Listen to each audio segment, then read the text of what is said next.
মহিষাদল মানে শুধু রাজার গড়, ঘুগনির গলি বা রথযাত্রা নয়। এই ছোট্ট মফস্বলের ভাঁজে ভাঁজে লুকিয়ে আছে বহু ইতিহাস। জড়িয়ে আছে বিপ্লবী সুশীল ধারা, সতীশ সামন্ত, কবি সূর্যকান্ত ত্রিপাঠী নিরালার নামও। আছে মদন গোপালজিউর মন্দির, রামবাগের রাম মন্দিরের ইতিহাস, নন্দীগ্রামের বাসুলি মায়ের সঙ্গে মহিষাদলের যোগ।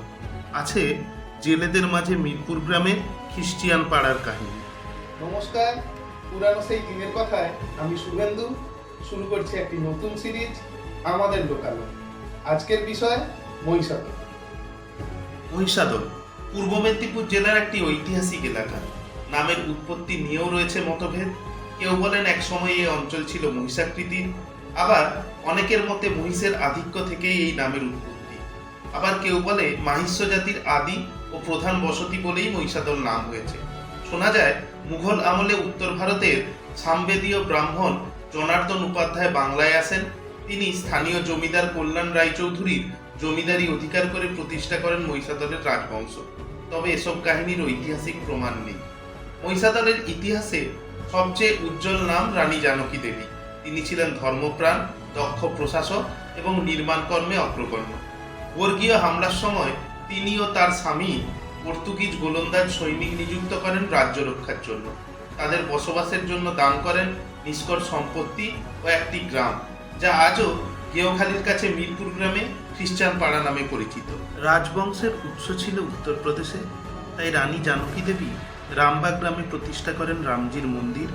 আজও দুর্গাপূজার দশমীর দিনে এখানে অনুষ্ঠিত হয় রাবণবধ। তার আগে তিনি মহিষাদলের রাজবাড়ি প্রাঙ্গণে প্রতিষ্ঠা করেছিলেন গোপালজিউর মন্দির। আষাঢ় মাস এলে মহিষাদলের রাজবাড়ির আঙিনা থেকে বেরোয় মদন গোপালজিউর রথ। শত বছরের ঐতিহ্য, কাঠের বিশাল চাকা আর হাজার হাজার মানুষের টান 17 চূড়া বিশিষ্ট এই রথকে করেছে অনন্য। নন্দীগ্রামের বাসুলি মন্দিরের সঙ্গেও জড়িয়ে রয়েছে মহিষাদলের রাজবাড়ির ইতিহাস। স্বাধীনতা আন্দোলনের সময় সুশীল ধারা ও সতীশ সামন্তর তৈরি মহিষাদলের বিদ্যুৎ বাহিনী ইংরেজদের রাতের ঘুম কেড়ে নিয়েছিল।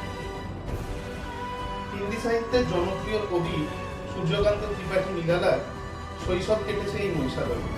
মহিষাদলে কবিগুরু রবীন্দ্রনাথ ঠাকুর এসেছেন মহাত্মা গান্ধী।